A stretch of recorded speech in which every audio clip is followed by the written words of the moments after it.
d'abord exprimer ma reconnaissance, notre reconnaissance à Sa Majesté le Roi du Maroc, qui, dès le premier jour, a apporté son appui, son soutien, ses conseils à notre projet commun, le Maroc médiéval, le Maroc contemporain,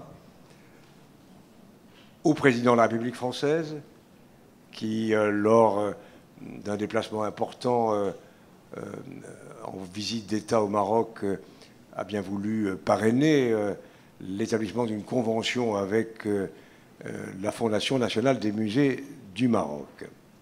Aujourd'hui, nous célébrons en quelque sorte une double alliance. L'alliance entre la Fondation nationale des musées du Maroc, son président Mehdi Kotbi, et d'autre part le Louvre et l'Institut du monde arabe. Mesdames et messieurs, nous sommes rassemblés aujourd'hui parce que nous croyons profondément que la culture permet le dialogue et la compréhension entre les peuples. J'ai grandi au Maroc, terre de tolérance, d'ouverture, d'émancipation, de développement, de paix, de solidarité et d'amitié entre les peuples et entre les religions. Nous savons aussi que la culture est une priorité de Sa Majesté le Roi, car elle contribue à la fois au développement économique et à l'intégration sociale. L'originalité de l'événement que vous découvrirez à partir du 15 octobre, c'est que, la totalité de l'Institut du monde arabe sera dédiée au Maroc contemporain, c'est une première, du parvis à la terrasse. C'est, je crois, la première manifestation dédiée au Maroc contemporain avec cette ampleur. Bon, c'est dire que nous avons souhaité que, pour un pays d'exception, nous imaginions un événement d'exception qui traduise le bouillonnement artistique marocain. Nous avons voulu que l'accès par Internet à l'exposition soit largement facilité en français et en arabe, de telle sorte que ceux-là même qui ne pourront pas nous rejoindre physiquement, mais j'espère que le maximum de personnes pourront venir ici, auront la faculté d'être en lien avec les artistes, avec les événements et avec l'exposition. Une exposition également exceptionnelle par la diversité et la singularité des œuvres qu'elle y présente.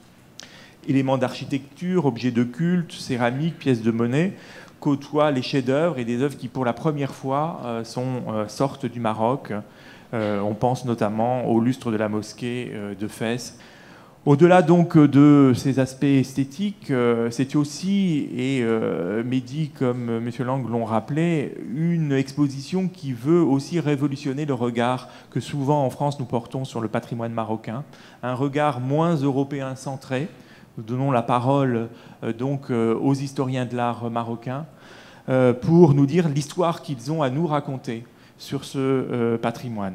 Donc c'est une nouvelle approche de cette période fondamentale de l'histoire du Maroc que nous voulons présenter au musée du Louvre. Le Maroc contemporain à l'Institut du monde arabe, comme vous l'avez entendu, ce n'est pas uniquement une exposition, mais c'est une suite d'événements, un programme extrêmement important qui comprendra des spectacles de musique et de danse, des projections de cinéma et de nombreux débats.